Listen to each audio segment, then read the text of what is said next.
Bienvenidos todos a Cine Entre Amigos. Aquí estamos. A un lado el amigo Israel, once again. Y al otro lado el amigo Samuel, que sale en todos sus vídeos. Sí, hago cameos. Largos cameos. Bueno, pues bienvenidos todos al vídeo crítica review de Tron. Vamos a ir directos al grano y hablaros de la película, de lo que nos parece, de los puntos de la producción que son muy interesantes y sobre todo, pues también hablar de una película que yo creo que hasta es más un fenómeno que del fandom de la ciencia ficción, del fandom yo creo que de muchísimas cosas más, de los videojuegos, incluso de los juegos de rol, de esa época de los 80 para adelante que hemos conocido y que ha ejercido una influencia no solamente en la música, sino también en la estética. O sea, hay muchísimo, hay mucho Tron dentro de Tron. Hemos acabado tronados muchos a base de Tron. Hombre, además porque vi yo en una época que era justo el paso de la época que nos tocó a nosotros, la época anterior a todo lo digital. Nosotros vivimos ese cambio y esta película es la que marcó ese punto de inflexión, porque fue la primera película en la que empezaron a utilizar de forma, creo que anteriormente algo de CGI se había utilizado en alguna película, pero esta es la primera película en la que pues, un cuarto de hora o 20 minutos o así hay como efectos digitales reales, o sea, de hechos pura y duramente por ordenador, no era un que coloreo aquí, coloreo allá. Esto es la primera película, se hizo en el 82 y a partir de ahí es cuando la revolución informática permitió que llegásemos a hoy día, que estamos grabando este vídeo en 2021, que claro, esta película vista hoy o por gente que haya nacido en el siglo XXI, pues les podrá parecer una mierda, entre comillas, pero es que hay que verla en su contexto y hay que verla en un momento en el que, joder, que es que hoy día con un smartphone de hoy tiene infinita más capacidad que cualquiera de los ordenadores con los que trabajaron las personas que hicieron posible esta película. O sea, que es para que nos hagamos una idea de lo que supuso técnicamente. Yo sí, totalmente de acuerdo con lo que comentas, pero sobre todo lo que pediría a los espectadores si se van a acercar a ella o si tienen una idea negativa acerca de Tron, porque es una película que, fíjate, sí, en su momento era un puntazo, pero ahora fíjate con lo que hay, con lo que se ha hecho. Yo no estoy vista ahora y intento quitarme de un lado la visión nostálgica y de niño que la vio, porque la vi.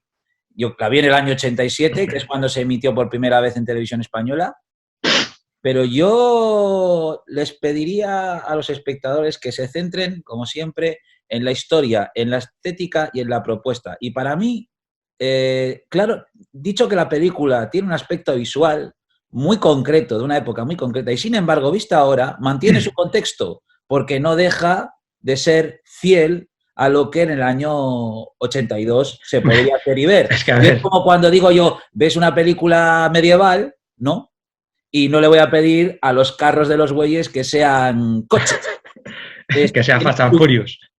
Fast and Furious, no voy a pedir una película medieval que los carros de bueyes, joder, como ahora hay coches, me cachis la mar. Pues esto podría ser de otra manera. Veo Tron desde unos aspectos ya históricos, de lo que se pensaba es que que eran las cosas entonces y que es completamente vigente a día de hoy en el sentido de que, bueno, así era el año 82, amigos. es lo que dices. A ver, yo creo que la mayoría reconoceremos que el guión es malo, que los personajes no tienen demasiado recorrido y pueden ser bastante planos, que es un argumento súper tópico en el que hay malos, hay persecuciones, está el héroe salvador, hay alguna muerte de algún personaje importante, pero es que aún así, aun con todo, es una película que marca a una generación. O sea, que acabo de decir muchas cosas malas, pero es que aún así es buena. A ver, es que yo no pienso que tenga un mal guión, la verdad. Yo creo que sí. A mí el guión. A ver, Igual es porque en su momento, claro, que aparecían cosas técnicas de informática, o igual la traducción no estaba muy bien hecha, entonces tú te quedabas con una cara como de, joder, ¿qué cojones están diciendo con la torre input-output? O sea, el bit... La torre output-inputi, dicen en castellano. Pues eso. Que es la torre input-out, ¿no? Que es entrada-salida, eso es todo. Pues aquí, tengo que llegar a la torre output-inputi, y nosotros, ¿qué ha dicho de puti? ¿Qué dice? Y luego, pues no es lo mismo un programador que un usuario, ¿no? Son cosas diferentes. Eso, lo de cuidado con las macros ocultas, cuidado, o sea... A mí al menos, a mi hermano y a mí nos fascinaba todo aquí. Fíjate, qué Hombre, a mí me fascinó, yo no recuerdo cuando la vi por primera vez, era sobre todo la estética, la animación, los gráficos por ordenador, que a mí me parecían como algo increíble, o sea, que digo, ¿cómo cojones han podido hacer esto? O incluso la música, que es una parte importante de la película, que es que al final es que el conjunto... La música de Wendy Carlos, que es preciosa, la verdad es que se te queda clavada, cuando la escuchas. Sí, el tema de...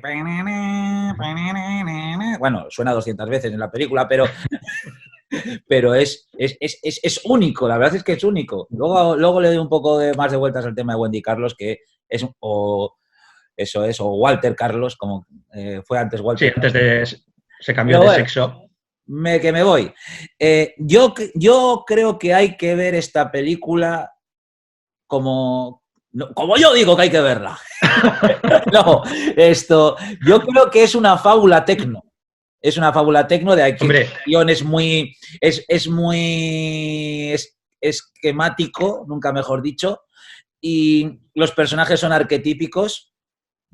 Yo incluso... Sí, que es lo que he comentado. Pero es que incluso más que tecno, es que esta, que es del año 82... Pero la película, en su sentido propio, tiene un punto muy original. Sí.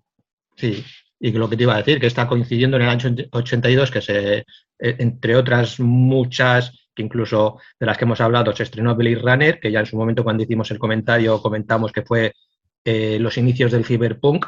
Esta película también está englobada dentro de ese movimiento cyberpunk, o sea que ya en ese año 82, con estéticas totalmente diferentes, porque si vemos Blade Runner por un lado y Tron por otro lado, son películas que no tienen absolutamente nada que ver. Una la podemos enmarcar en el thriller, la otra la podemos enmarcar en el cine de aventuras, película ligera, y aún así beben un poquito todo, beben. La cultura cyberpunk bebe de estas dos películas por separado. O sea, es que la estética, yo creo que de esta película no deja absolutamente indiferente a nadie. No, Blade Runner es una película, además, sobre visión del futuro cercano, muy negativo de lo que va a pasar. Y Tron, que es muy de los informáticos, tiene una visión muy positiva y bonito de lo que la tecnología nos va a servir para todos nosotros y que como mucho pues hay unos magnates siempre ahí sí, los malos que al final incluso nos dan a entender que la tecnología o la inteligencia artificial cuando venga va a actuar en base a quien la programe, ¿no? Que si la persona que vaya a programar a un ente tecnológico es mala, pues esa tecnología va a ser mala, pero si es buena, pues la tecnología va a ser buena. Y en parte la película nos deja entrever un poquito esto, con lo del control central, con Dillinger, o sea, es que al final... El ejecuta, ¿no? De turno, el lobo de Wall Street, cabrón. Eso es, sí. Eso es, que se convierte en unos personajes muy habituales, muy el estilo también de Michael Crichton de esa época, ¿no? Y yo, insisto, anoche estaba pensando, me atrevo a decir que Tron es una obra maestra, y no, obviamente no. Pero voy a decir que los tienes muy grandes. Pero voy a decir una cosa, creo que es una obra de arte, en lo que es positivo. Sí, a ver, estéticamente, es que visualmente y narrativamente, porque, insisto, tú ves la película y te lo pasas teta, hablando en plata, de cabo a rabo. Yo nunca me he aburrido de ver Tron, y no por la cosa nostálgica, sino que encuentro una película rápida, pizpireta. Sí, eso es lo que hemos dicho, es que es una peli ligera. Una peli de aventurillas, ambientada en algo que hasta entonces no se había visto, luego ya pues no sé, posteriormente, pues igual Nivel 13 o Matrix, pues no sé, igual Dark City, Pero es que hasta esa época, ¿a quién se le había ocurrido que meternos dentro de un programa informático? Sí que es verdad que la informática en esa época estaba, digamos, en pañales. ¿Te Pero, acuerdas ostras. tú de Proyecto Brainstorm? Eh, Una con... sí. Mm. ¿No sale la del el niño odiable de Terminator? ¿O me estoy equivocando de Eh, película? no, te estás equivocando de película.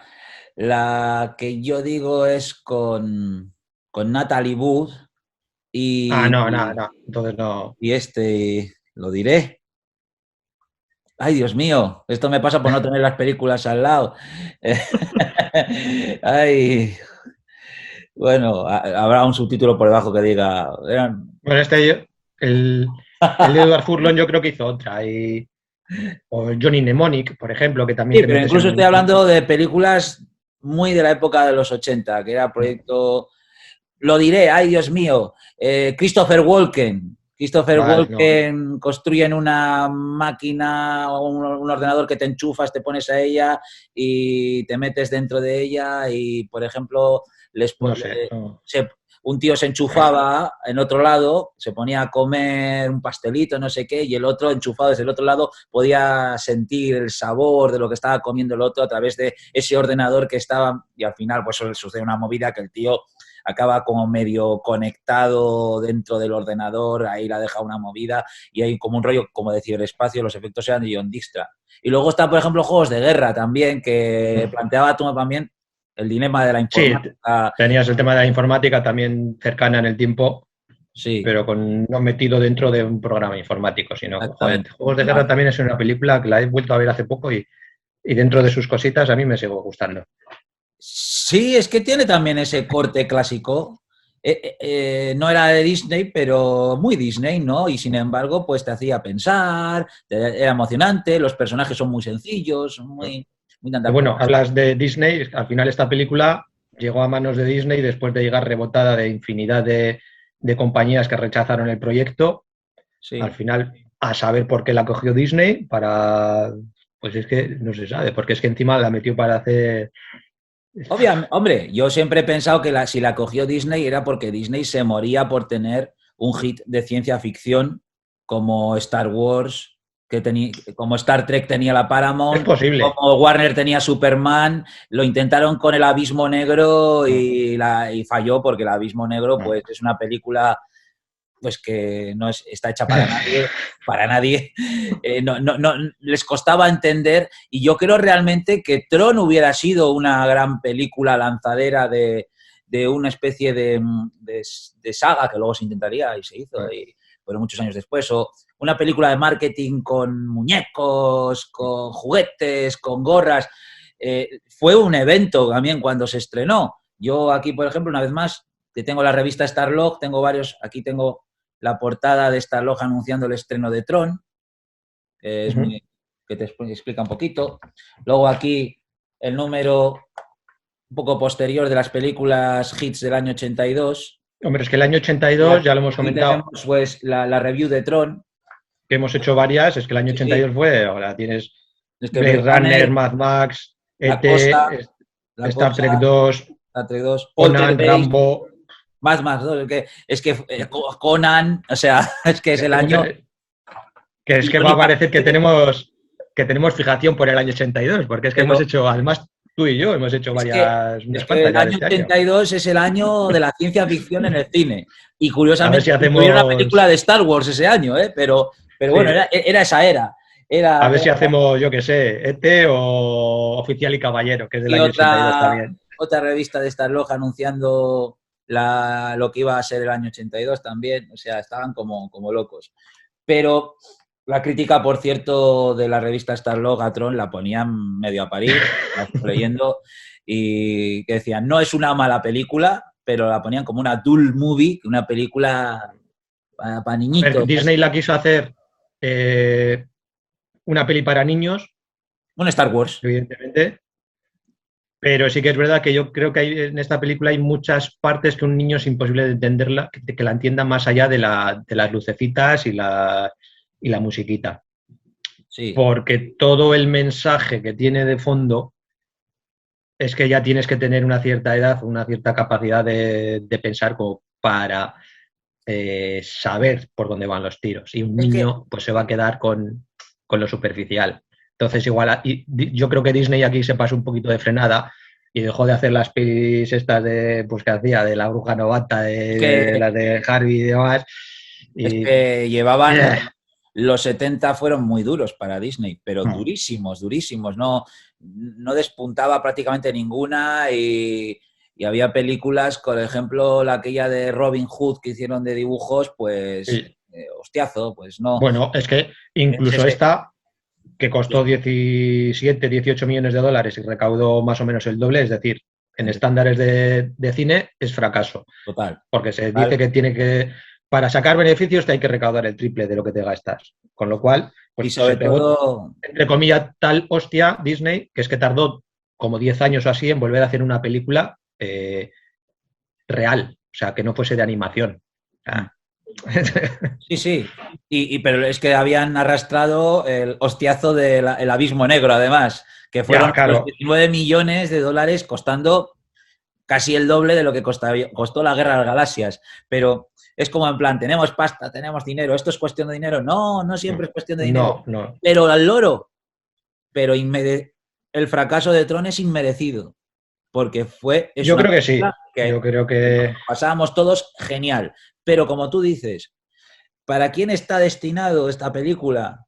¿Para niños o para adultos? ¿O para adultos que también tienen mirada de niño? ¿O para niños un poco más evolucionados que como nosotros, pues nos gustaba leerla muy interesante, las revistas de ciencia? No estoy diciendo yo que sea un tío Ivan Teo invisiblemente, ¿no? O sea, no os creáis que yo como mucho sé abrir la tapa del teléfono y cambiarle la pila, no mucho más.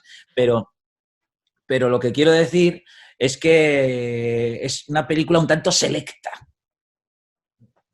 A ver, yo me imagino que en aquella época todos los que estudiasen informática o estuviesen un poco en el mundo de la informática estarían encantados de la vida, de ver todas las posibilidades que tenía la rama que hacían ellos. Y al loro, es que las épocas son muy importantes. No es lo mismo el año 82 que, por ejemplo, 5 años después, el año 87, donde un amigo tuyo tenía ya una Spectrum ZX.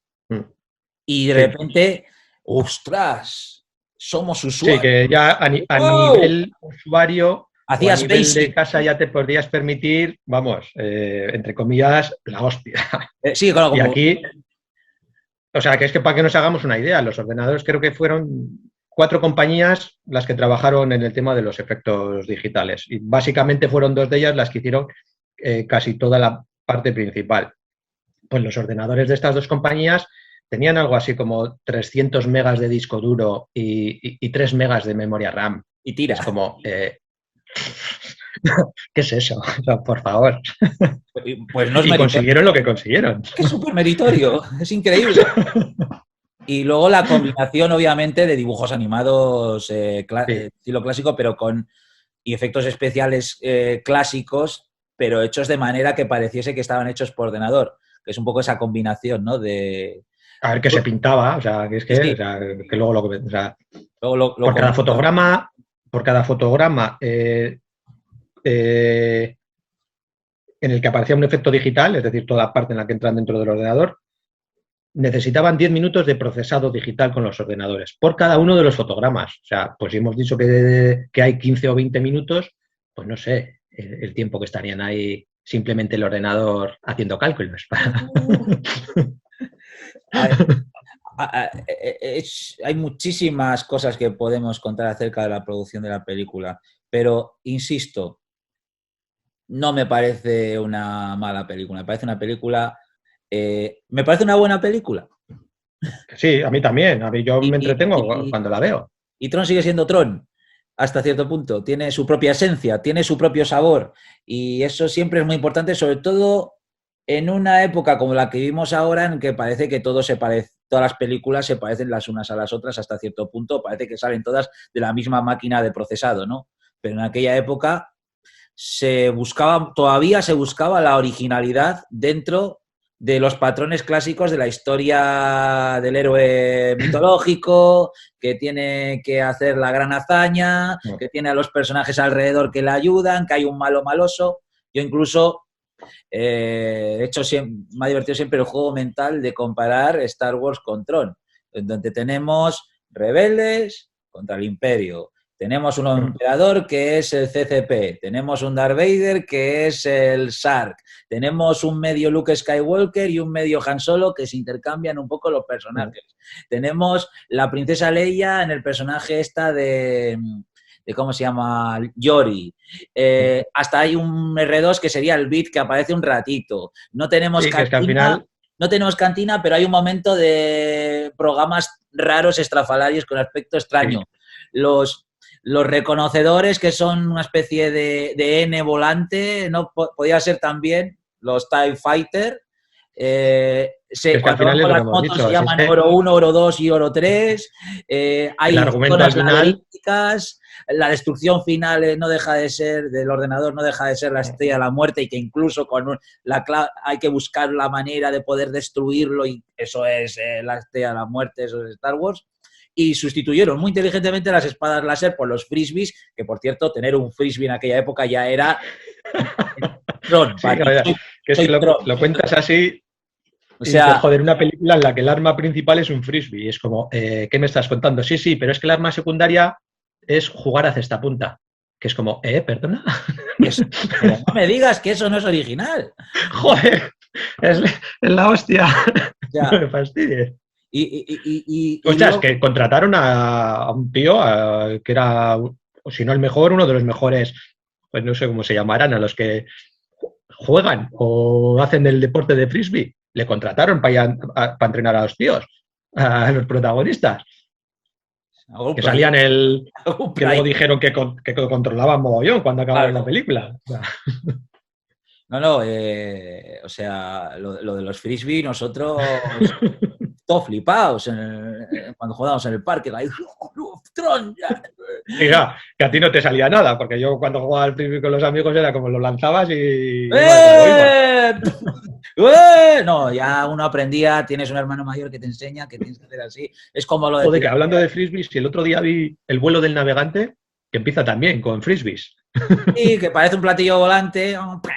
Sí, empieza con una competición de frisbees. O sea, me quedé flipado. Americanos. Bueno. Tienen siempre planes para el fin de semana. Pero ahí está los arquetipos de Star Wars cogidos y claro... Bueno, es que no es de Star Wars.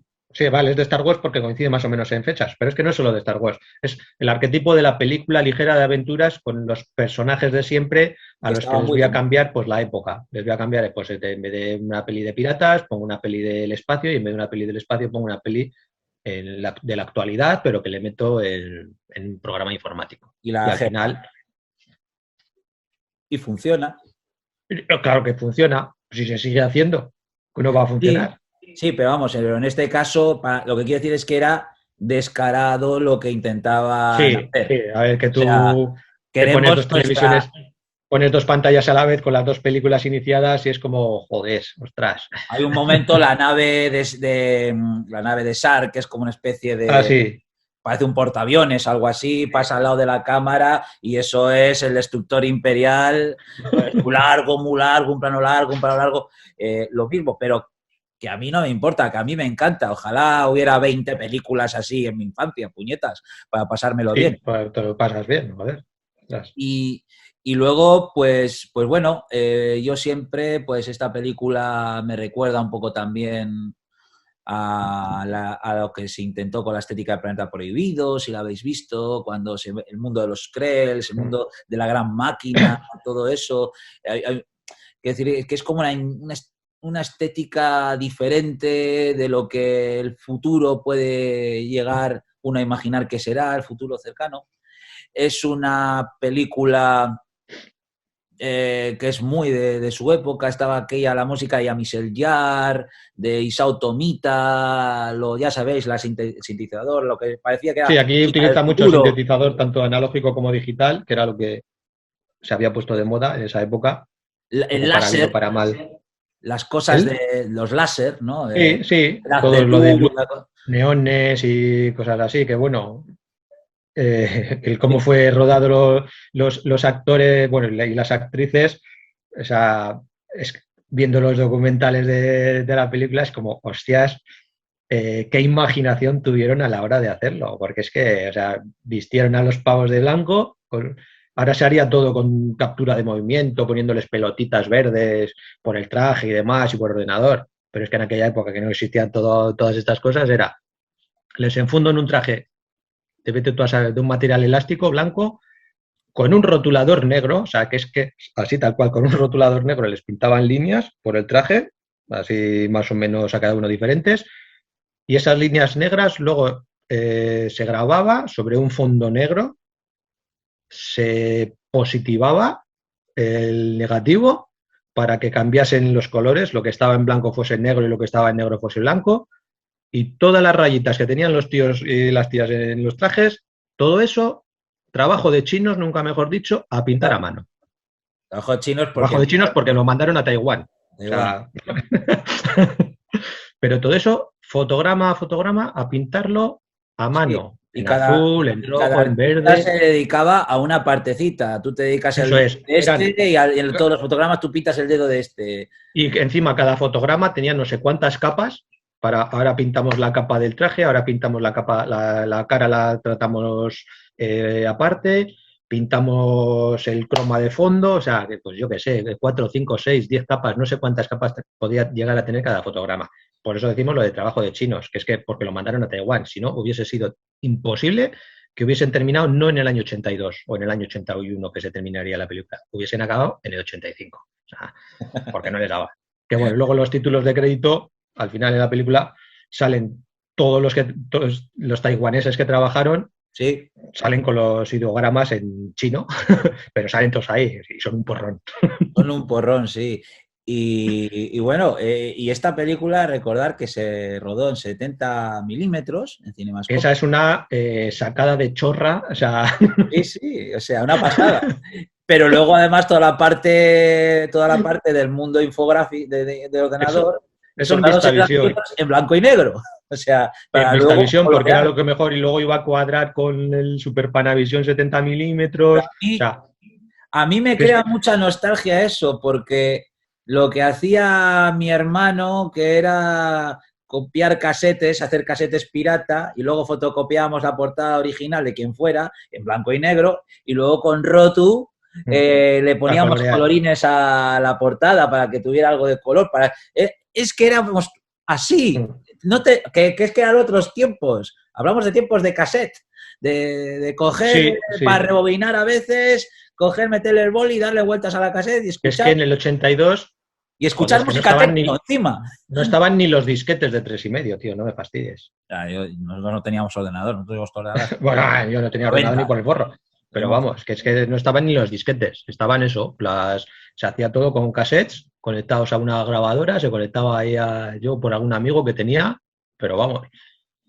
Pero sí, en Super Panavision 70 milímetros, que la anterior película que se había rodado así, y llevaban ya unos cuantos años ya de hacer ninguna, era la de el anterior vídeo que hicimos de David Lean, La hija de Ryan. Fue la última película que se había rodado en Super Panavision. Y llegan estos, te van a hacer una película para niños, entre comillas, y te la grabo, y con mucho interior, que rodar con 70 milímetros en interiores es tela marinera, y dicen, pues venga, pues la hacemos en 70 milímetros. O sea, y encima la vamos a hacer con una relación, con un aspecto, con un 220, o sea, que no es un 235, no es un 85, no es un 77, con un 220. Pero es que ¿cómo hacemos las partes del ordenador? Pues con VistaVision, que también pues llevaría sin utilizarse, pues yo qué sé. Como, pues venga, pues lo mezclamos todo. A raíz de Star Wars, los efectos especiales de Star Wars se filmaron con VistaVision porque ya lo hemos comentado muchas veces, aguantaba mucho el proceso de eso es, de porque el negativo se degrada mucho. Y el color negativo se degrada sí. Y con cada pasada no se degrada, o sea, se degrada exponencialmente con cada pasada que le das al final. Decir un poco... Y luego encima Kodak tuvo que hacer un negativo específico para esta película, para las dos partes, tanto para lo de 70 milímetros como para lo de VistaVision, que no sé cuántas carretes o cuántos kilómetros de negativo les mandarían, pero las latas que les mandaron iban numeradas en un orden específico. Y al principio, en las primeras partes del rodaje, tanto el director de cámara como el director y como los operadores cogían las cajas de negativos al tuntún y no atendían a la numeración. Y se puede ver en la película, que es que esto lo explican ellos, que en determinados momentos se ven como haces de luz, que no es cosas que quisiesen hacer ellos realmente, sino que es que los negativos no estaban en el orden específico que deberían estar y eran como pequeños fallos. Y para medio arreglarlo, cada vez que salía digamos un chispazo de luz, al final acabaron metiendo un sonido como si fuese un sonido informático para que no quedase mal. Si no lo sabes, no te enteras que existe, pero sí que es verdad que se confundió, ¿no? Porque Kodak les dijo, oye, que es que estáis usando mal los negativos, no los estáis poniendo en el orden que os estamos diciendo que los tenéis que poner. A esas cosas llegaban, tío. Es 70 milímetros. Sí. A decir que cuando la dieron en Televisión España, en el año 87, porque lo he buscado, por cierto, suerte que estaba puesta la fecha de cuando se estrenó Tron, pues la dieron en cuadrado. Y cuando por fin salió el DVD de Tron, eso es, aquí tengo el Blu-ray, que viene a ser, eso es. Pero cuando salió Tron por primera vez, pudimos observar cómo era la película en su formato original y dices, ostras, esto es otra cosa. Claro, porque te pierdes muchas cositas de todo lo que hay en los laterales, aunque no sea un formato, digamos, que tenga mucha franja negra, ostras, es que yo creo que lo hemos comentado ya en muchas de las películas que hemos hecho. Es que vale que en esa época las televisiones eran cuadradas y no eran televisiones muy grandes, pero es que te pierdes información. Y las copias que solían dar eran infumables.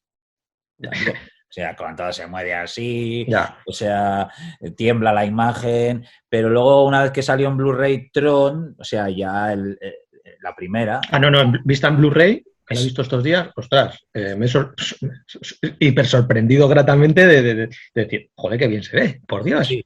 Y hay algunas partes que canta un poquito todo el tema de informático, pero porque es lo que es, pero ostras, es que se ve todo estupendo. Y lo que dices tú, el sonido es, vamos, flipante. Brutal. Os aconsejo, una vez más, ponerla con buen volumen porque lo flipas. O sea, lo flipas y es una película muy también de sonido y muy sonido de los efectos sonoros de la época. Suena a 80s. Sí, porque lo que he dicho antes. De los 80. Sí, además, que en esa época estaba todo el mundo que se pirraba por los sintetizadores y aquí se nota el uso de sintetizadores. Yo no soy un entendido en música, pero lo que se escucha, a mí, o sea, creo que se escucha muy bien y está muy bien metido todo.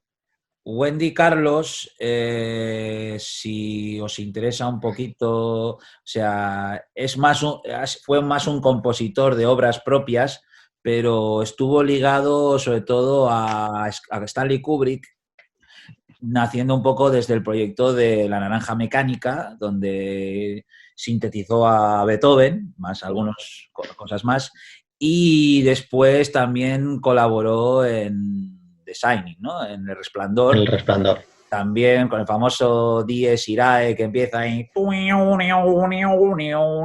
Tenía unos... yo creo que bebía un poco también de la tradición de hacer música clásica, pero con instrumentos inventados. Un punto luterano, es decir, de luthier, pero con tecnología. Una película que fue pionera en eso fue Planeta Prohibido, que tengo ahí el disco, que una película del año 59, donde toda la música es sintetizador y ¿cómo se dice? Osciloscopios. Osciloscopios.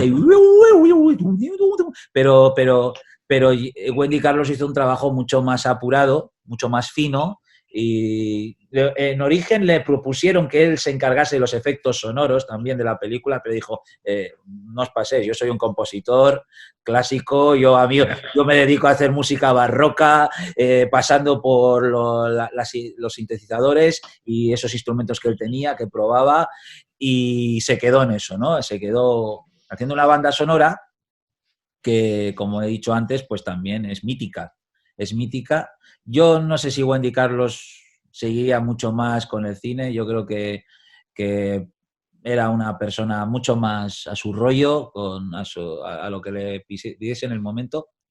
Pero bueno, y también decir que más ochentero que Journey no puede haber tampoco. Y Journey, el grupo Journey, se calza un par de canciones.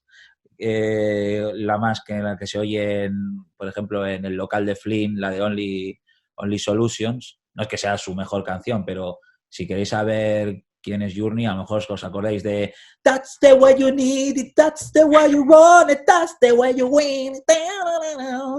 Everyone wants. Eso es Journey. Nuestro amigo Sergio es un ultra fan de Journey, por cierto. Y aquí, pues mira, pues película más con canción. Luego los créditos finales la incluyen, pero es que insisto, es que es muy de su época. Sí.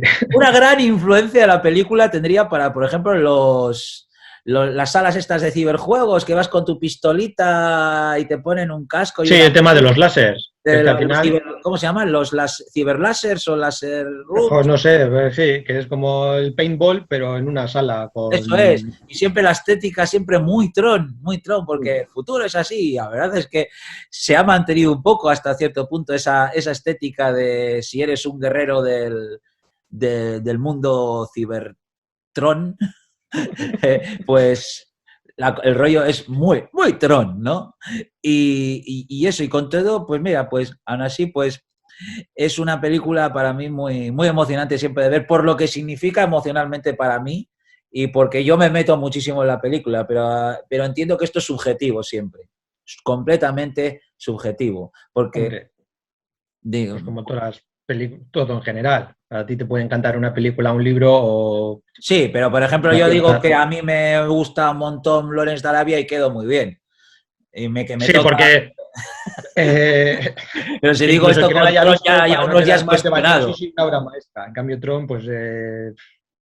a ver, los que vean este canal probablemente la mayoría sepan qué película es. Sí, pero tú vas ahora mismo por la calle o en el trabajo donde sea y hablas de Tron y es que la mitad de la gente se te va a quedar mirando. Es que esto me recuerda al chiste de Los Simpson, cuando Homer en uno de los episodios estos de Halloween se mete dentro de un mundo tipo Tron, pasando a través de la pared del salón, muy poltergeist también. Sí, joder. En un mundo Tron de no 3D. Lo recuerdo muy bien, pero sé cuál dices. Sí, y le dicen, Homer, ¿dónde estás? ¿Dónde estás? No lo sé, ¿habéis visto esa película que se llama Tron? Y todos, no. Yo sí, digo, no. Y sí, porque estaba ahí haciendo un rollo, una estética muy Tron. Sí. Era un guiño clarísimo. Pues es como esa película, yo no sé si no confesa por mucha gente o de que la ha visto o como algo sé de Tron, así. Esto me lleva un poco también al peligro de hacer demasiado caso a los fans, que elevamos a veces películas a la categoría de clásico y luego reclamamos continuaciones. Y le pasó como con Tron Legacy, que me recuerda un poco al caso de Blade Runner 2049. Ahí está Tron Legacy. Bueno, a ver, que no tiene nada que ver la continuación Blade Runner 2049 que Tron Legacy. Pero lo que quiero decir 2049. Es que fue una especie de éxito tibio, muy tibio, no despuntó lo que creían que iba a despuntar, porque lo que suele decir, cuidado, que haya mucha legión de fans gritando que queremos una película nueva de Tron, no quiere decir que el mundo se esté muriendo por una película de Tron. Es que pasa como el mayor clásico que Blade Runner no ha podido existir en la ciencia ficción. Y sin embargo, estrenan Blade Runner 2049 y se pegan un ostión de taquilla. Porque, digo, es que no es tanto, la gente masivamente no quiere, no es... No Pues es la crítica es lo que selectiva. hablábamos cuando hicimos el vídeo de los Goonies, que es que al final sí, los Goonies es, joder, ojalá en su momento seguido se hubiese hecho algo, pero ahora no tiene ningún sentido. 15, 20 años después o 40 años después, bueno, no, esta, la de Tron Legacy es de 2011, me parece. Sí, pero ya son 30 30 años. años después, no, pues chico, ¿qué quieres que te diga?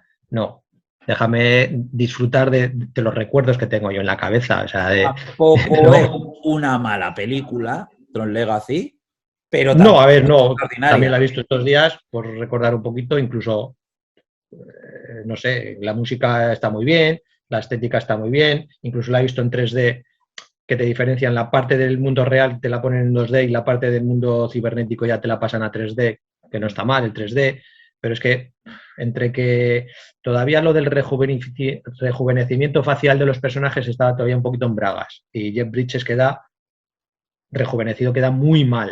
O sea, queda muy, muy, muy mal. O sea, vamos, a ver si que tienes a Olivia Wilde que te sube un porcentaje importante que la película va a salir mejor.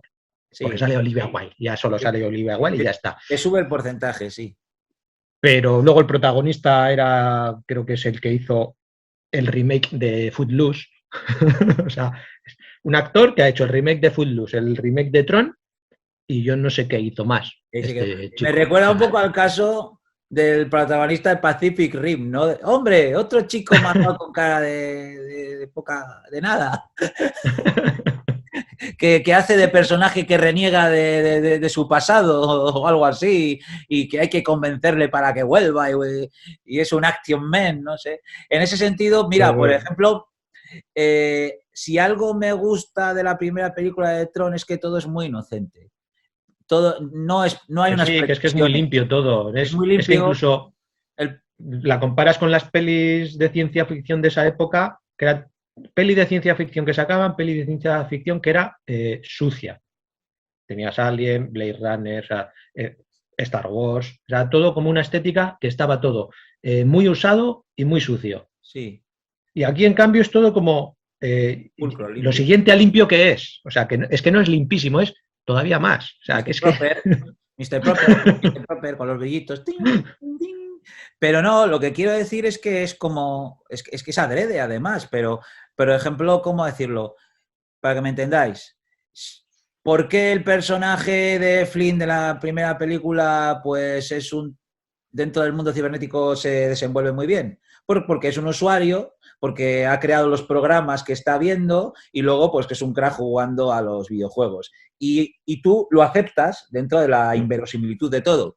Pero lo comparo con Tron Legacy, que quieren llevarla más al territorio de la mega acción, muy de ahora, y entonces para justificar que el personaje del protagonista, el hijo de Flynn, es capaz de hacer esas piruetas, esas pirulas, pues, sí, que es que en sus ratos libres se dedica a hacer el gilipollas tirándose de edificios.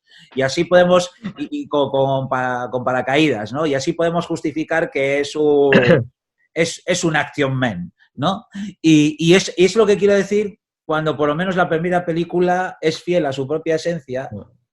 Luego se podrá decir lo que es que quiera y luego Tron Legacy la meten más en los territorios de, venga, vamos a hacerlo más actual, ¿no? El mundo cibernético será cibernético, pero no demasiado cibernético.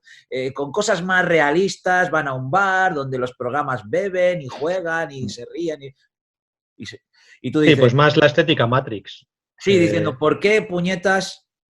Si la gracia del otro, de la primera película, es que era un mundo diferente, con sus propias reglas, con su propia imaginación, ¿por qué intentas ahora hacerme como más realista del mundo real, el mundo cibernético? ¿Cómo es posible que con muchísimo más dinero yo me crea menos lo que me estáis enseñando que lo que la otra me enseñaba? Porque la otra, como he dicho yo al principio, cuando acepta sus reglas imaginativas y su propio contexto, funciona. La otra, la moderna, pues falla, que es como diciendo, no sé qué es más fantástico, el mundo real o este imaginario que me están Sí, que es que mostrando. además tú ves la original, ves Tron y es, digamos que hasta en cierto punto se puede llegar a adelantar a su época. Sí. Que igual llega unos años antes de que la tecnología pudiese realmente sacarle todo el provecho a lo que me imagino que tenían la gente que concibió la película en mente. En cambio, la continuación, Tron Legacy, pues al final es que ya a nivel informático, pues ya se estaban haciendo unas cosas hace 10 años que dices, pues es que ya se os está yendo la pinza y pierde, no ya la gracia, pierde la candidez o pierde ese puntito que a ti te hace ver las cosas con ojos de niño. O sea, ¿no? Es decir, es todo muy sencillito, todo que vale. Tron Legacy te hace ver con ojos de niño, pero amargado. Destroyer, además. Niño amargado, Destroyer. Sí, como es que la película tiene ese tono del niño que se ha hecho mayor y nunca soy un antisistema. Tiene un soy conflicto. El dueño de la empresa, pero no me dejan gobernarla, entonces todos los años les hago una putada. Todo Tron Legacy tiene se estará justificado, pero tiene un tono melancólico que echa para atrás. Y sin embargo, la primera te entra ganas de salir y seguir comprándote una Spectrum o un Amstrad a la salida del cine. Es que la primera es eso, es que lo que has dicho tú al compararla con Star Wars, es que al final es como que te va subiendo, te da un subidón de adrenalina, o en el sentido de que tiene una estructura la película que eso, los malos están bien definidos, los buenos están bien definidos, hay batallitas a la escala que permite hacerlo esta película y al final ganan los buenos. Pero incluso son batallitas, pero va por fases con un sentido común. ¿Me entiendes? Porque el terreno de los videojuegos es la visión. Luego, la parte exterior, donde están otros programas que se dedican a cazarlos para que no lleguen al sistema central, que es como... Ya sé que me estoy soltando un poco el moco, ¿no? Y que parece que sé lo que hablo de informática, pero parece que es un camino de los personajes que dentro de su contexto tiene un sentido hacia dónde van es como decirlo, como el camino de un hacker que va a hackear un programa grande y para eso... Y que va abriendo puertas, va abriendo diferentes puertas. Tiene que seguir un camino. Y eso es muy mitológico, porque en la mitología está la mitología griega, el laberinto del Minotauro para poder llegar a la salida, la prueba del personaje, hay conceptos mesiánicos en el que digamos, Tron... Cristo habla con su Dios, que es el de arriba, y le da un punto de Moisés, que le da el frisbee con la información, que es como las tablas de la ley, e incluso porque al final dice una frase que es que aquí encima juntan dos. Esto significa la libertad, me voy a liberar a mi pueblo, voy a liberar a Israel, ¿no? O sea... Pero en Tron Legacy hay un rollito también un poco místico, porque es muy bonito cuando al final Flynn, padre, se funde con Clue, hay un rollo de la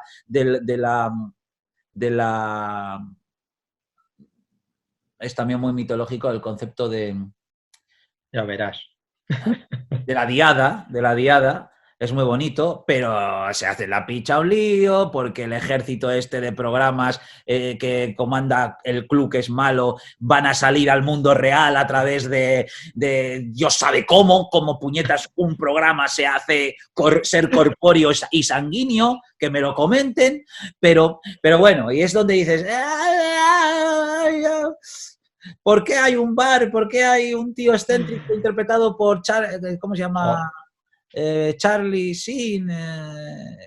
No, Charlie Sheen no. No, joder, lo diré. Es que se llama... Es que se le está yendo la olla. Es igual. Vamos a volver. ¿Por qué los programas van a un estadio a hacer ¡queremos más! Pero ¿por qué? ¿Por qué lo mismo que en Matrix. ¿Por qué haces guiños? ¿Por qué haces guiños a la gente? Es que no, para la gente normal, dedícate a la primera. Sí, vamos a volver un poco. Yo digo, Steven Lisberger, que fue el director de la primera, que por cierto, única película que hizo en su vida. Sí, luego hizo un par de pelis. Era su proyecto vital, ¿no? O sea, desapareció. Bueno, que en general, el resto el actor que hace de Alan sí que tuvo un poquito más de recorrido. Bosley Steiner. El espantapájaros y la señora King, que era una La serie actriz, que yo veía en ETV2, por cierto. la actriz no sé si tuvo mucho recorrido, No. pero sí que es verdad que Jeff Bridges es el que más pues venía de hacer, ¿cuál las había hecho? King Kong en el 76, Sí, hombre, había salido en La Puerta del Cielo en el 78, la de Michael Cimino, que llevó a la ruina a United Artists. y en el 71, vamos, coprotagonista de The Last Picture de Peter Bogdanovich. Eso, que tenía una carrera ya Jeff Bridges, digamos, con títulos reconocibles. Sí, Y después de esta película siguió haciendo muchos títulos que hoy en día la carrera de Jeff Bridges es una grandísima carrera. O sea, hay que recordar de dónde viene también, de su padre, Joel Bridges. Luego sí, una familia tuvo sus de... hermanos con menos suerte, o sea, Beau Pero Bridges bueno, era muy habitual de la serie de televisión, pero creo que, ¿cómo se llamaba en aquella película que eran músicos, que estaba con... Ya empezamos, hoy tengo el día bastante espesito, ¿eh? A ver, pero bueno, que es a lo que era vamos. con Michelle Pfeiffer, además. Ah, ya sé, los fabulosos Baker Boys. Fabulosos... Sí, eran los fabulosos Baker Boys, pero no era Michelle Pfeiffer, ¿verdad? Era otra. No me acuerdo. Los fabulosos Baker Sí, Boys. Ahí estaban los Bridges hermanos ahí en plan rompecorazones. Y vamos, que probablemente haya sido el único... Bueno, mira, Jeff Bridges y John Lasseter en el aspecto técnico. Porque esta es una película que si bien, o sea, artísticamente rompió moldes en su época, no pudo participar en la gala de los Oscars porque consideraban que hacía trampas, que no era la animación tradicional de toda la vida. A ver, entre los animadores de Disney hubo una huelga y todo, porque eh, dijeron que no, que, o sea, que es que esta nueva forma de hacer animación les iba a llevar al paro y se pusieron en huelga. Y tuvieron que contratar animadores, bueno, animadores o informáticos o lo que fuese que en esa época trabajara en esta película, externos. Y entre ellos, por ahí andaba John Lasseter, que hoy en día, el que no conozca a John Lasseter en el mundo de la animación, pues es que, vamos. es que es el primer nombre que te aprendes.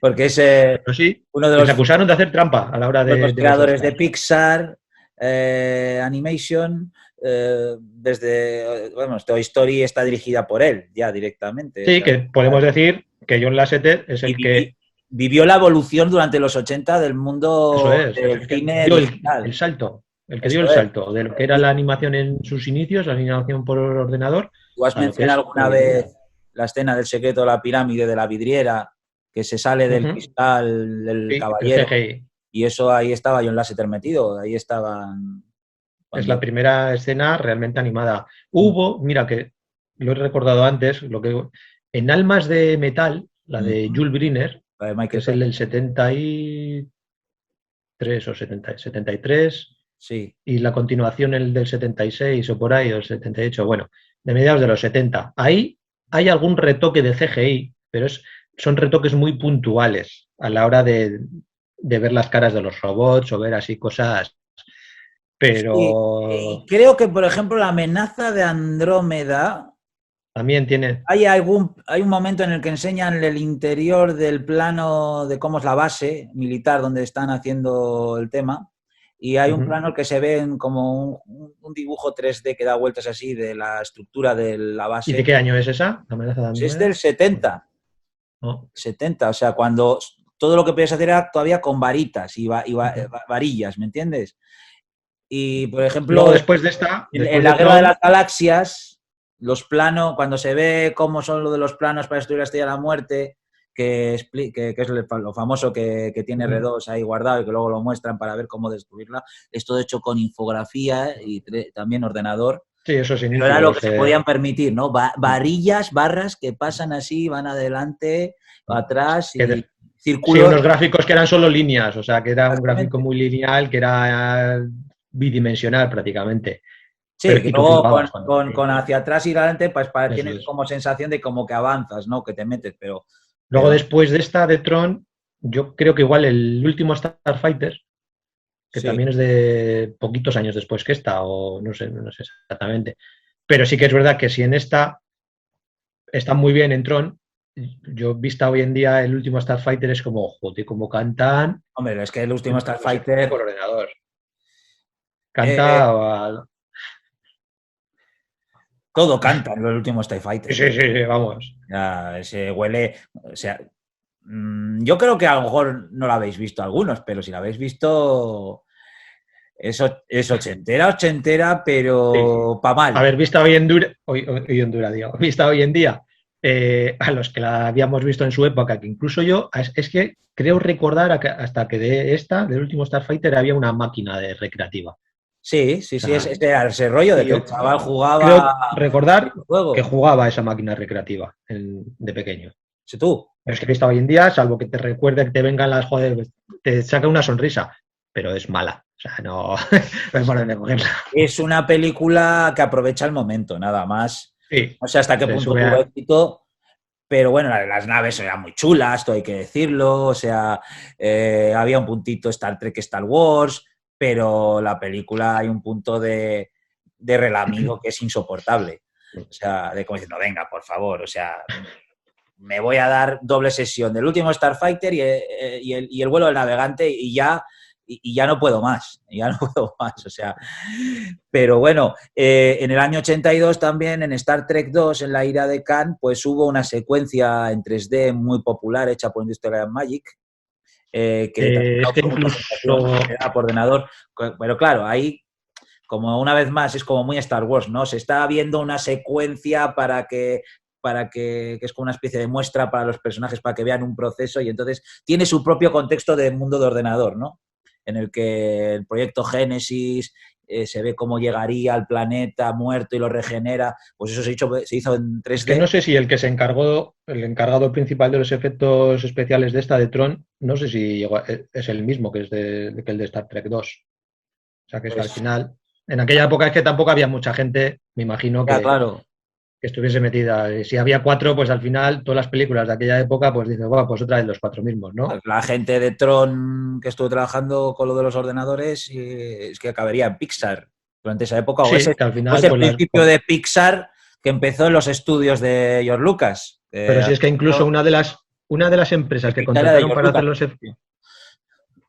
una de las empresas que contrataron para hacer los efectos por ordenador de animación, o sea, fijaos, lo que no tenía que ver con el mundo del cine, trabajaba en centrales nucleares haciendo programas informáticos para detectar fugas radiactivas.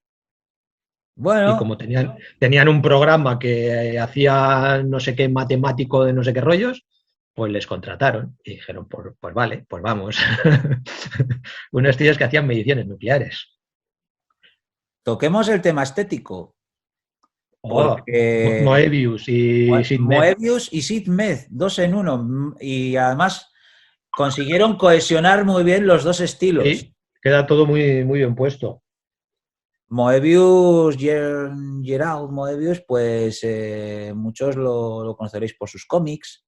Si habéis visto el vídeo que hicimos Sergio y yo sobre las películas de Jodorowsky, ahí tocamos bastante a Moebius. Venía de la película Heavy Metal, también directamente, creo, si está, en esa época era todo. Y luego Sid Mead,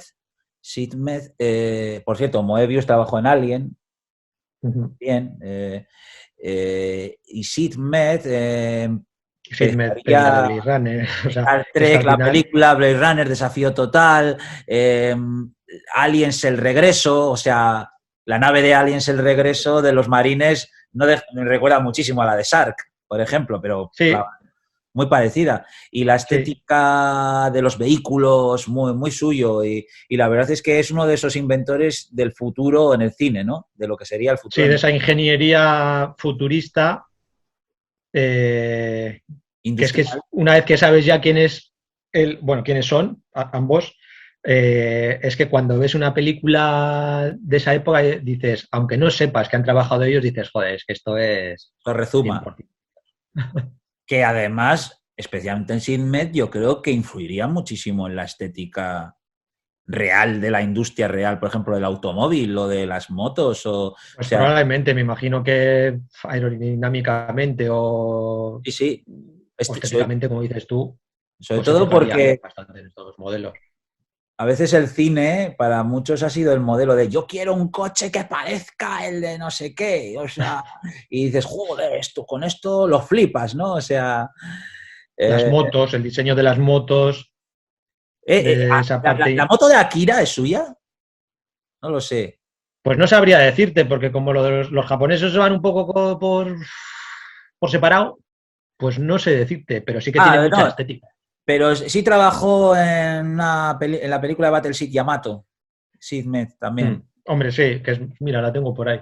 Y llegó llegó a intervenir algo en Blade Runner 2049, la estética de Los Ángeles abandonado, ahí estuvo metido él y ya creo que murió ese año ya. O sea, sí, pero sin mes de eso, las motos es que incluso quisieron que fuesen reales. Ya dijeron, esto es imposible de hacer real. O sea, actualmente en 2021 o hace 5 o 10 años, pues se podría hacer algo funcional.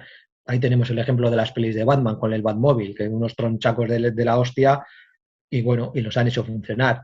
Pero es que en el año 81, 82, que te quieran hacer estas motos de forma real, con esos diseños, a ver, no pidáis tanto, que bastante con que os las dibujo y las vayáis a poder hacer informáticamente. Que es una escena que está chula. La escena inicial de las motos es chula. Sí, la escena y la que se ve después, que las motos son un par de veces. Por cierto, cuando se meten en el mundo, cuando Flynn le mete en el mundo del ordenador, hay como un camino, un paso por el que va, que aparecen cosas así y como cielos rectangulares. Eso es 2001, amigos. Eso es 2001 y el trippy. O sea, y luego, bueno, como dicen ellos, cuando regresa ya al mundo real, lo único que hicieron es coger la misma secuencia y marcha atrás. Y ya está. Y hacia atrás. Y con eso vas ¿Para qué vamos a gastar, no? Con eso vas que también, ¿no? Tú te pones en una mesa de ordenador a juguetear con el ordenador que controla un láser que tienes detrás, que no lo ves, es lo más normal del mundo, ¿verdad? O sea, y le das al intro. Venga, que se inicie el programa. Pero muy chulo, muy chulo ese aspecto que veíamos también cuando La parte de la escena. Esa y... Sí. Claro, es que eran cosas que no se habían visto. Y además tiene una plausibilidad científica en ese momento que tú te lo tragas, te meten cuando es pequeño, concho, sí, claro, joder, ahí están ese láser, el láser es de verdad, lo que... Sí, de una empresa que trabajaba. No digo que haga eso, pero estuvieron... El láser de verdad se llamaba Shiva. Shiva, que es la diosa de la creación y la destrucción. Kalimá, has traicionado a Shiva. Y una cosa... Una escena muy chula, que a mí me gusta mucho, es lo de el despacho del malo, la pantalla, la mesa táctil que tiene, esa mesa de cristal con... Sí. No había una tecnología, en esos momentos no había una tecnología que te permitiese hacer todo de forma táctil. Entonces lo que utilizaron fue un retroproyector debajo de la mesa. Eso es 2001. Que proyectaba las imágenes tanto de las pantallitas que salían como de los teclados y demás. Que le está dando algo ahí. Eso es, y luego había otro al lado pues que hacía las cosas, pero es que queda súper chulo. No, es una y pasada. que hoy en día es una tecnología que tenemos. O sea, hoy en día esa tecnología existe. Y que da el pego. Joder, que si da el pego. La película, muy bien.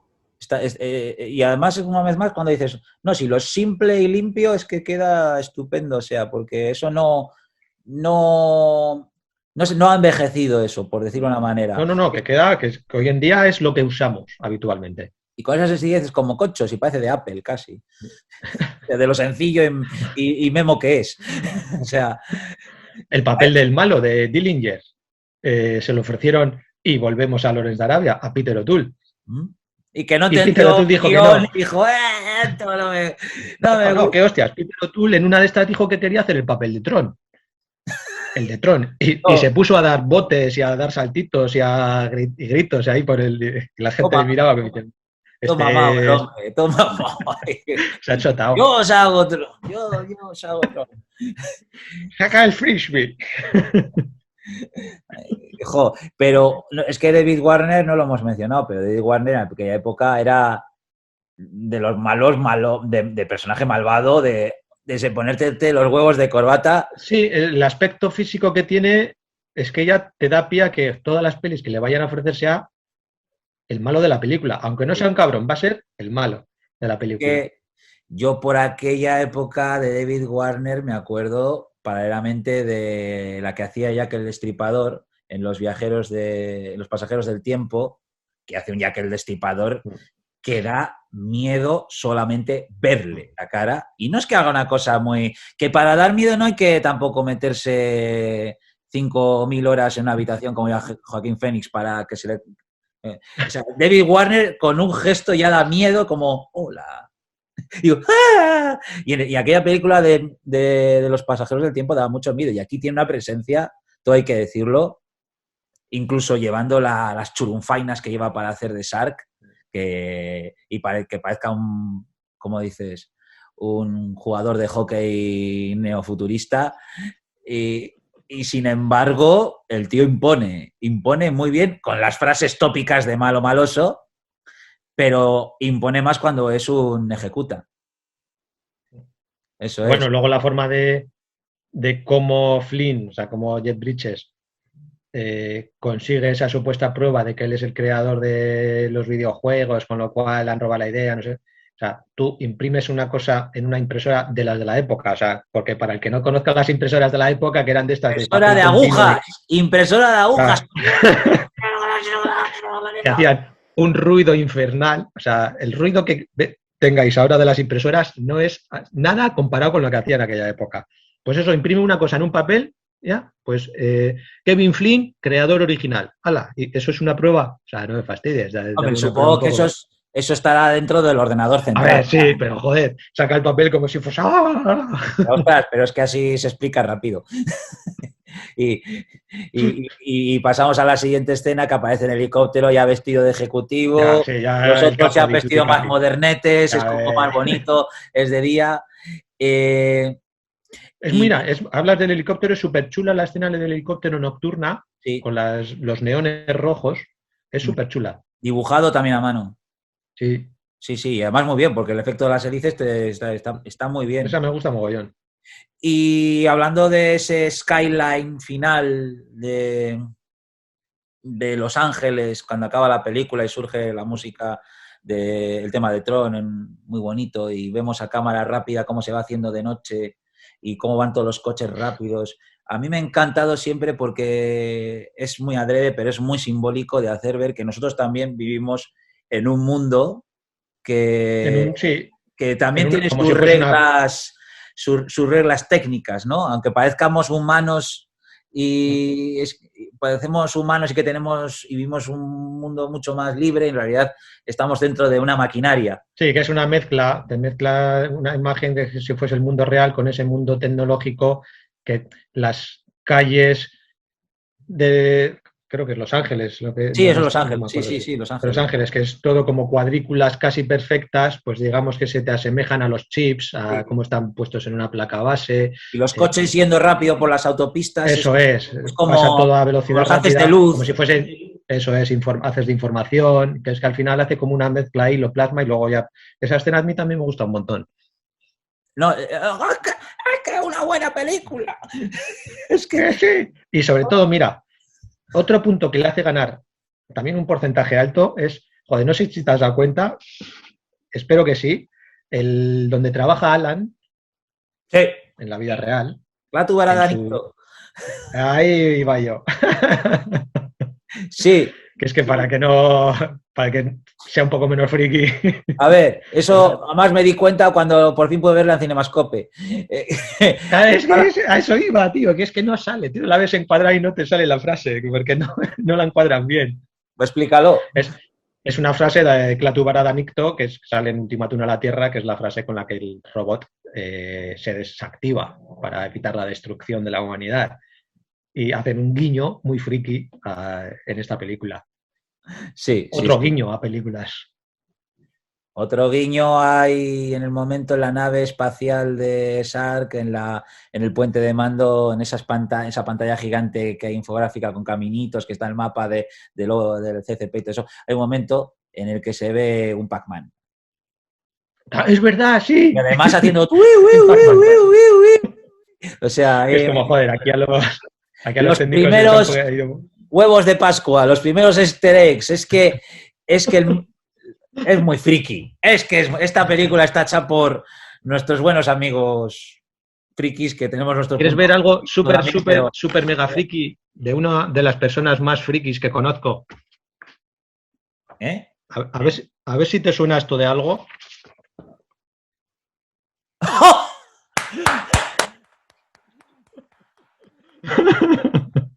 ¡Oh! ¡Oh! ¡Dios mío! ¡Dios mío! ¡Me estoy poniendo rojo! ¡Me estoy poniendo rojo! ¡Ay, la guarda! Aquí el amigo Samuel tuvo una época en la que publicaba una revistilla, Hobbs Lane. Joder, no sé ni de qué año será tú. Joder, tío, man. A ver. Me has emocionado, joder. Y es difícil. Joder. Hostia. Si es que han pasado, joder, 20 años. Pues mira, esto es de cuando de cuando se estrenó Las Dos Torres, porque la revista es con la portada de Las Dos Torres. Sí, 2002 o por ahí. Casi. Dossier especial. Pues me la encontré hace poco y dije, mira, un reportaje de Tron. Pues me imagino que sería de cuando la sacaron en DVD, supongo. Sí. Y te cascas aquí, a ver, wow. Te digo, 2, 4... Te cascas 5 paginillas hablando de Tron ahí. Sí, yo me enrollaba como una bestia. Me enrollaba, no tenía capacidad de resumen. Bueno, sigo sin tenerla. Especial Tron. Especial Tron, ostras, Pedrín. Sí, la verdad es que... Pues la tengo, esto es un incunable. Eso es un incunable. Joder, muchas gracias, tío, porque vamos... guardo con nostalgia esas revistas, pero reconozco que primero que me cometía faltas de ortografía como un cabrón y segundo... Bien, a ver, tenías los medios que tenías, pero joder... Pero poner acentos tenía que haber aprendido a poner acentos y luego pues me enrollaba como una persiana, o sea, como una persiana, pero estéticamente estaba muy bien, creo que pasé un fanzine. Sí, o sea, está currado, ¿eh? Que dentro de 10 años, cuando seamos famosos, esto valdrá una pasta. Así que no venderemos los números a nadie. Joder, qué bueno. Joder. Vaya, muchas gracias. Y vamos,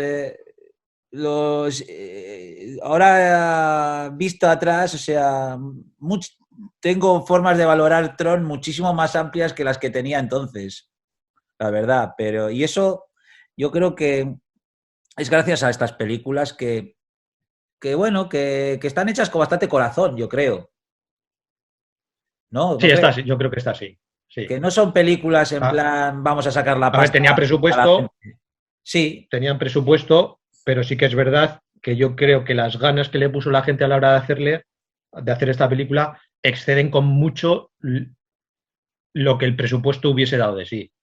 O sea, que es que si no hubiesen estado detrás las compañías esas de los inicios de la informática, o si no hubiesen estado detrás gente insistiendo en hacer estas cosas de determinada manera, o sea, es que no se hubiese hecho, pero es que ni de lejos, ni en el 82 ni en el 92.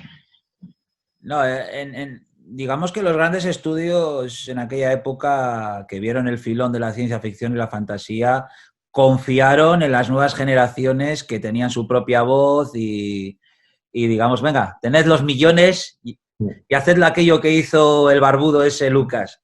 A ver si lo hacéis vosotros también. Y claro, pues sale lo que sale. O sea, puede salir una cosa... Sí, a ver, el resultado no fue bueno en su momento, pero sí que es verdad que a la larga... Es muy probable que los de Disney... Igual no entra dentro de esas películas que llamamos de culto, pero sí es de esas películas que las tienes en un puesto alto a la hora de recordarlas, tanto por su aspecto técnico como por lo que fue en su época, o incluso por lo que a ti te hizo sentir en su época, o a la gente de nuestra generación les hizo sentir en su época. A ver, sí que es verdad que vista hoy en día por un niño de 10 años, que es un niño ya completamente de la era digital, pues probablemente no le encante. Pero a nosotros, que lo máximo que teníamos eran las maquinitas previas a las Nintendos, pues hostias, es que nos parecía la hostia en verso. O sea, Y cuanto más pase el tiempo en lo que refiere al cine, los gustos cinematográficos de las personas van a tener un carácter mucho más generacional todavía. No sé si me quiere decir que la gente se va a sentir más identificado con las películas de su época. ¿Por qué?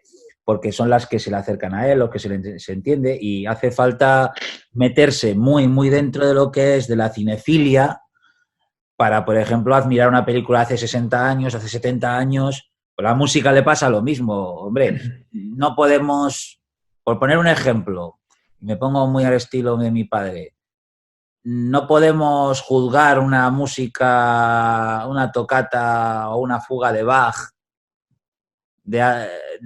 con clavecín con los parámetros de lo que nos gusta la música ahora.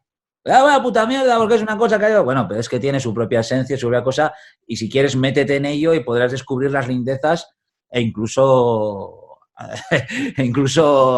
pensar que actualmente lo que ves es una puta mierda y que has estado perdiendo el tiempo. Pero eso ya es cada cual, lo subjetivo, pero que objetivamente también hay formas de disfrutar de estas películas que es entendiendo cuándo se hicieron, intentando trasladarte a esa época y sobre todo emocionarte precisamente con ese trabajo artístico que fue, que fue un hit muy significativo. Por cierto, que el videojuego de Tron fue un éxito de ventas, ¿no? O sea, lo que... Yo me imagino que esta película a nivel doméstico, en alquiler y así, yo creo que sí. Funcionó mucho. Funcionaría. Pero digo los videojuegos. El videojuego de Tron debió ser los videojuegos sí, yo sí. A ver, yo no lo recuerdo, o creo no recordarlo, pero me imagino que en esa época, que es cuando estaban de moda las salas de máquinas recreativas, pues pegaría buen pelotazo. El otro día, en un foro en YouTube de un vídeo de Tron, envíanos discutiendo, por supuesto discutiendo en el foro, con qué va a hacer un fan de la ciencia ficción si no es discutir, hablando, bueno, joder, si esta franquicia la cogiese Warner y no Disney, seguro que harían una cosa mejor, no sé qué, porque sí, que no se trata de eso. Déjalo, nos gusta a 100 pelaos, que se quede donde está realmente. Eso es. Ya se intentó una vez. Y por Dios, estaba hasta los productores de Tron, de la original, estaban metidos en la película de Tron Legacy, por Dios. Por cierto, Donald Kastner, que era un poco la mano derecha ahí de Lisberger, produjo una serie que se llama Automan. Me acuerdo. De Grena Larson, también.